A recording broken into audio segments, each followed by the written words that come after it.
Hey guys, welcome back to my channel. So today I thought, why not share something a little more healthy than my usual recipes? So this is the recipe of baked chocolate oats. It is a great option for breakfast. So let's get started. This recipe is so easy, it comes together in just 5 minutes. You just need a blender and you need to mix all the ingredients in it, blend it, and your batter is ready. The list of ingredients along with their quantities is mentioned in the description box.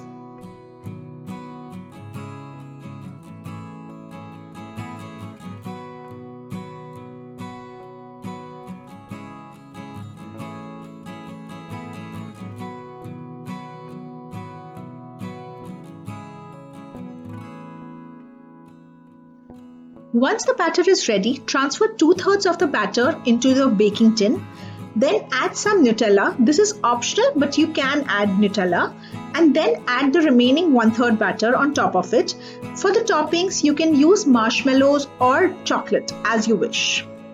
Bake it at 160 degrees Celsius for about 16 to 18 minutes or till your toothpick comes out clean. And that's it, your baked chocolate oats are ready. So keep eating, keep watching, subscribe to my channel, like my channel and comment on the channel, share it with your friends and family, and I'll see you soon with some new exciting recipes.